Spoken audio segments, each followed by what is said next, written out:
Yo. Today we're gonna be reviewing Control. Oh crap, Control. Control. I just want to start off with saying all the good stuff and a pros and cons list, almost in its own section. So it's gonna be all the good stuff that I like about this game, and then we're gonna talk about the stuff that I wish. I guess it could be a little bit more. I guess an improvement. I guess you could say, or more memorable. So to start off, I wanted to just talk about, my main focus of the game is the actual gameplay to me. And I'm not going to be mentioning too much of the story. I'm not going to go through like the whole thing, but I will speak about some parts, if anything. To start, because I did write notes just so I can memorize a little bit better. The one things I did like about this game is just its storytelling as well, to start. Because it has Darling, which is the character, which is going to be, I guess, the scientist that talks about the OOPs and everything that's really in this world of Control.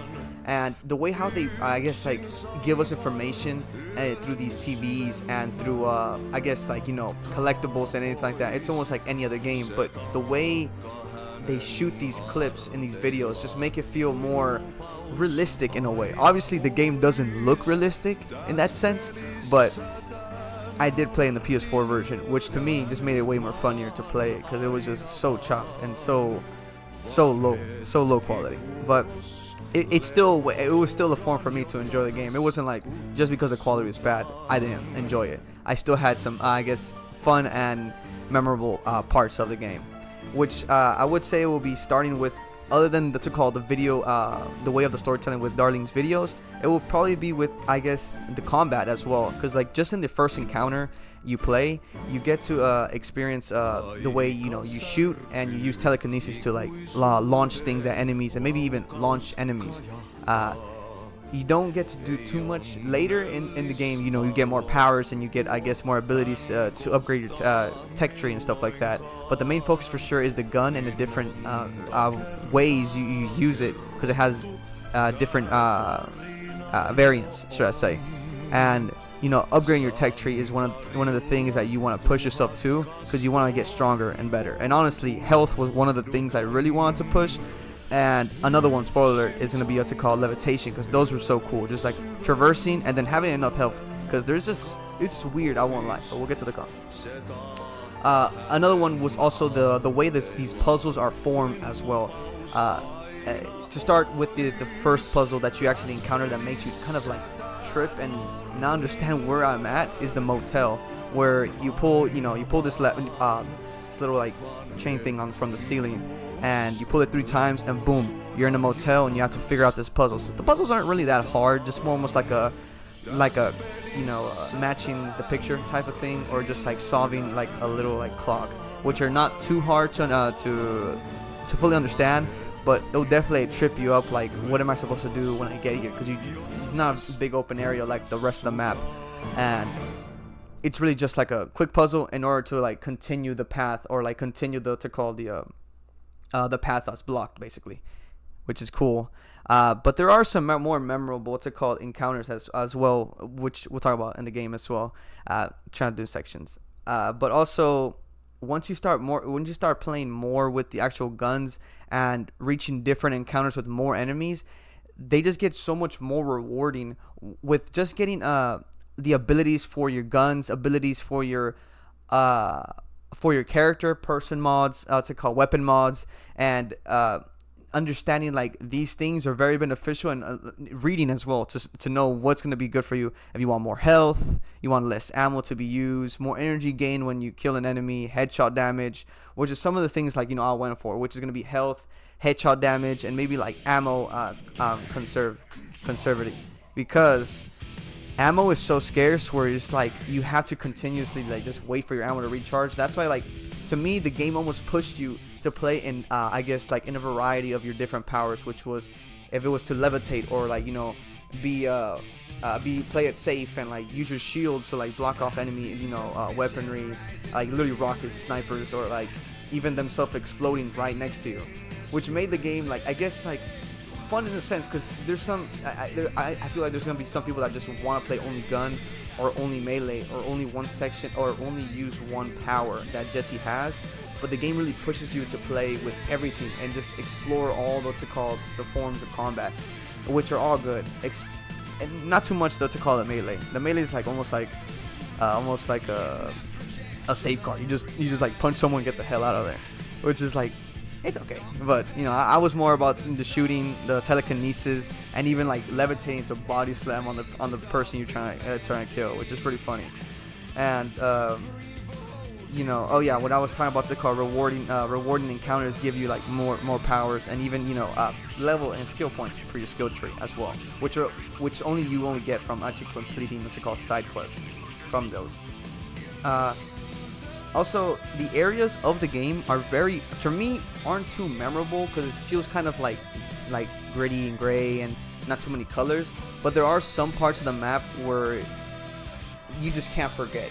At least for me, there was mainly, I guess, like two of them are actually story, and one of them is a side quest, where just made me just like want to keep exploring this type of this side of the side quest, side of the story, and understand the part. But the main one that actually caught my attention was definitely which is in the main story, is the maze, where the walls are like closing in on you. Some of them are opening, some of them are like coming in and out from freaking an angle, maybe down below, you know, making a platform for you, and, you know, showing you the path for it. So it's not really a maze, but you definitely feel like you can get lost in there. And not many enemies in there. Well, there are, but like not too many to like get annoyed and get stopped at and frustrated, where you're gonna keep dying and losing. But it's definitely fun to play as, because once you get to this part, you actually, you know, you get your levitational powers, and you get to you know, fly around and traverse the map way easier than you can. And then you get to call the second part with you, to call the mold. And the mold was something, is the side quest that really caught my attention and was most memorable to me, at least, because you get to backtrack into areas from the beginning of the game where you couldn't enter at first because of the mold. And with completing Underhill's called full side quest, you get to well, not completing the whole thing, but before you complete it, you get to take, I guess, like a pill, which is like makes you immune to the mold and lets you traverse into areas that you weren't supposed to at first.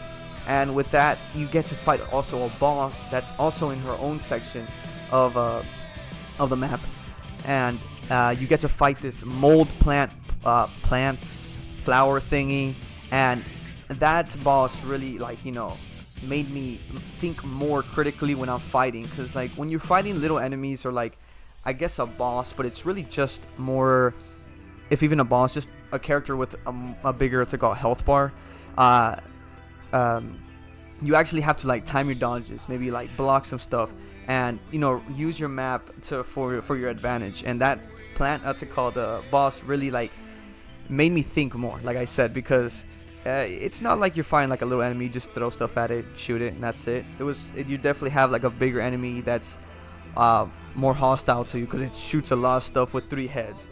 So it just made me, it made me better at the game for sure on that one. But Underhill was one of those characters that I guess I was more connected to, because like I felt like she was like really pushing a story from her side. Every other character was just like, oh, I just work here and that's it, you know, I just need to go home. Unlike what's his name, Irish was like more like about his crew, which I did like, but I didn't complete the side missions for that one, because I was finished with the game and I was still confused whether or not if I finished. But those for sure were like most memorable. Oh, and the coral. I want to say what is it called? The black coral? Where you have to find what to call a character. You have to find like a little like piece of like coal, I want to say, for this character. I can't remember the name of the character, but it's Bangalore. All I know is she looks like Bangalore. And with the Lewis gun. But those are the most memorable, I guess, like parts of the game that I really enjoyed, with the combat and the world for a little bit, because, you know, the world is kind of gritty and like similar, but for sure some of the parts are just, I guess, like beautiful, or if not beautiful, just like confusing to the point where like I can't stop looking away, like the maze, or like the coral, which just made me feel like it's endgame. But I can't remember the name of that actually. I'm going to say it's coral, or I don't know, something like that. But some of the puzzles as well, I won't lie, were just like, when I first started, I was just confused as like, I think I am just dumb. Because there is a part where you have to like turn on the power and help out Adi, for the restore the power for the plant. And honestly, I literally couldn't figure out the puzzle to get the water, the cooling pipes or whatever, the water cooling to turn on, which you have to use telekinesis to turn on these blocks to turn on the power. And I was stuck there for like literally not even an hours, not even days, literally days. I literally came back from work like, what the fuck? So I did side quests. That's what I did, the other side quests for the other characters. But I was just so confused, and I really like I didn't watch no videos or nothing because I really wanted to do it like purely. But man, like I was just like, are you serious? This is all I had to do? Because once I picked it up, it gave me like the actual block. It gave me like a cue to like place it there. And I was like, after like the second day, I was like how stupid do I have to be to not place a block there? Like it kind of makes sense. Like once I see it now, I'm like, come on, dude, come on. But you know, those are just like some of the stupid stuff that I did mess around. Oh, and also because of like the jankiness of the PS4 version, I had some funny parts where like you know, I get clipped to a wall, or like all these get clipped into me.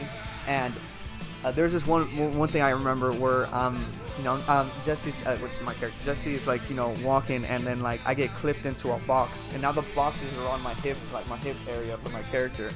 And with that, I'm just like running around with a box, like a box on me. And when I'm like stop fighting, I can crouch down and like Metal Gear in the box and just like traverse, what's it called, like a little bit of the map with it. Obviously, it's gonna clip out, but like I want it so bad to just be in the box the whole time.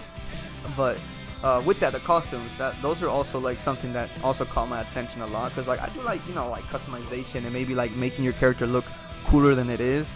And Jesse's like first outfit, that's it called the civilian outfit. It's okay, but it just seemed kind of bland, and like I didn't really like, you know, look at Jesse and be like, okay, I feel like a cool character. Once I got the yellow suit, I felt like, you know, almost like a badass. I was like in there, like, you know, popping, like swerving and dodging left, dodging right, you know, throwing items, shooting, blasting with the different variants of the guns, like the charged up shot, or like it's called the shotgun one. And it made me feel way more cooler than I was just civilian Jesse. And those are just some of like the outfits that I did choose. I mean, that I did get, because you also get the P7, which is, you know, her number in the bureau. And once you beat the game, you get also what's it called, the director's suit, which is cool as heck. And then you also get I also got this DLC one, but I couldn't get it because obviously the code was already used because I got a pre-owned version. But some of those didn't really matter to me. Like I didn't really care because the suits were already cool, and I just like continued playing even after I beat the game. But the game wasn't very, I guess, this is where we get to the bad, I guess, like the negative parts, the cons. It wasn't very, I guess, like attaching to me, if I can say. Like I wasn't really like looking forward, not to play, but like looking forward to like learn more about, I guess, the story and behind this game. Because like in the other games that I've already reviewed, they were like, it's something I was already searching up on YouTube, like, oh, what happens here, or like, you know, how do I get these items so I can like get more stuff like in 100% the game. On this one, I felt like it almost felt kind of like a burden at the beginning, where like I just want to beat this game and get it over with. But you know, I slowly enjoyed it, but it never definitely stayed with me to like search up in my feed. Like still to this day, I still have Resident Evil stuff, Cyberpunk stuff, and even some other Astro World, you know, DLC and stuff like that I still look at. But I think Control isn't one of those things I really like was looking into deeply, should I say, into its like secrets and stuff like that, where I want to like look more into its collectibles and stuff. But I did get some, like most of, like, you know, the suits and the collectible, the readings and like the tapes and stuff like that to understand the story to a point, you know, because I won't lie, I feel like even Jessie herself was confused in this story as well, because even when you beat the game, it just felt kind of like meh, I guess, like I beat it, but like now I'm stuck here forever. Because like that's like more the negatives I want to talk about the game is like you beat this game, but you don't feel like a sense of like completion, like almost like something's missing. Like obviously you beat the game, and like any other open world, because I want to say it's kind of open world, you get to like, you know, continue like the story, continue side quests and continue anything you didn't finish. But it really does feel like I didn't finish nothing once I beat this game, even when I did some side quests, because I just feel like there were some things that I was missing or not understanding of the story. And the way Jesse acts, I guess, and some of the dialogue just makes me feel like it pushes me away from her in some cases, because there is some cases where she talks, you're like, that's a real reaction. Like for me, one of the bosses that you go at somewhere in the beginning, it's like a demon thing.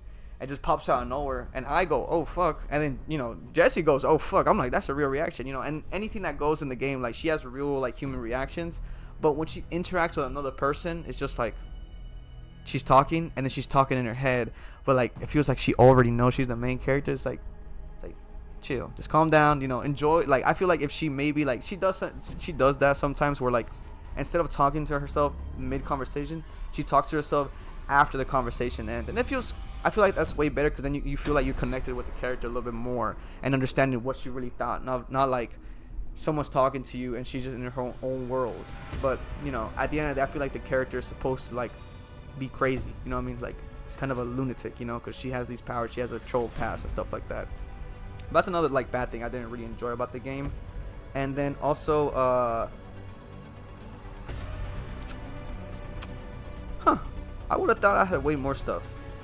Oh no, this is a third thing I want to say, because there's only like really three bad things I didn't enjoy, which like was the two I mentioned, and then this last one, which is gonna be like the way you traverse throughout this map.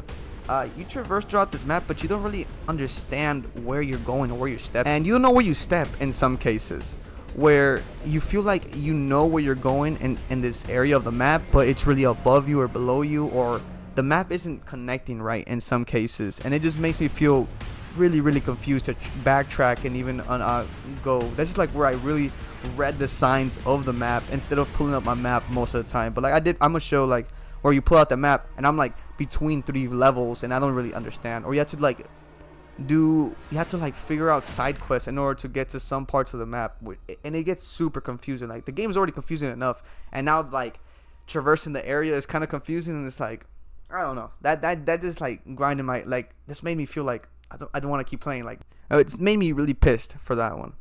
But I won't lie, they're like the boss fights and the platforming is very enjoyable for the game, just to end off with some good terms of it, because the boss fights just makes you feel like, let me use all the things I had in order to defeat this, and the platforming just definitely made me feel like I don't just have to fly over everything, like I had to like maybe jump, dash, and stuff like that.